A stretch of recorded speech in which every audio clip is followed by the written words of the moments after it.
La clase 5 ya vamos a empezar a centrarnos en los espacios en los que hemos dividido los siguientes estudios de los castillos de Navarra. Vamos a utilizar el método más simple, que es el de merindades, aunque en algún caso haremos excepciones,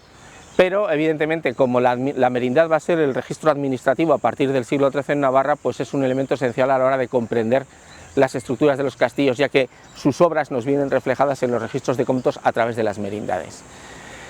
En el caso de la merindad de Pamplona o de las montañas se debe decir obviamente que sus castillos van a ser de los más antiguos del reino. Como ya hemos dicho, la cuenca de Pamplona es uno de los corazones iniciales de lo que sería la formación del reino de Pamplona, y vamos a tener pequeños castillitos, pequeñas estructuras defensivas y de observación, sobre todo controlando todos los accesos a la cuenca. Eso nos permite comprender que esos puntos de observación esencialmente lo que hacen es comunicarse entre ellos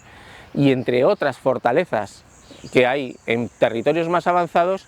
y con eso lo que se consigue es advertir de la llegada del enemigo a la cuenca de Pamplona antes de que éste llegue. Habitualmente se supone que con señales de humo, y si era de noche señales de fuego,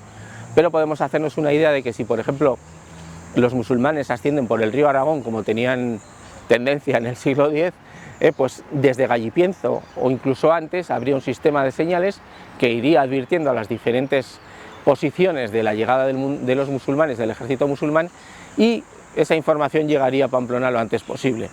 Así la gente podría recoger todo lo necesario y poder huir de la ciudad antes de la llegada de los musulmanes, como se nos dice en la crónica de 924, que cuando Abderramán III llegó a Pamplona encuentra la ciudad vacía.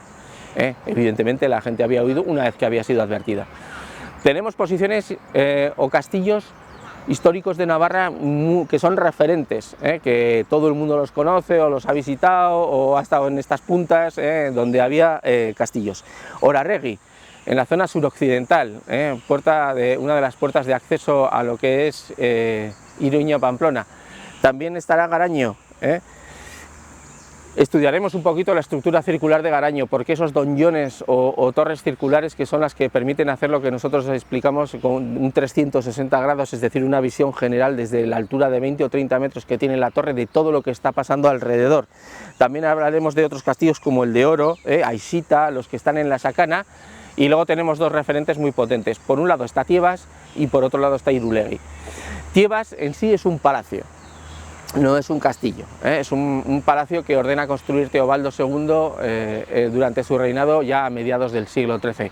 pero tiene partes y estructuras de castillo, por lo tanto conviene estudiarlo para entender esa posición que en su momento genera la Casa de Champaña, que más allá de ser, ya digo, un castillo, es más que nada la residencia de los soberanos cerca de Pamplona. ¿Por qué generan una residencia cerca de Pamplona? Pues porque su relación con el obispado no es buena. Por lo tanto, vivir en Pamplona resulta bastante complicado, de modo que Teobaldo lo que intentará será construir un castillo-palacio, una residencia en la que vivir,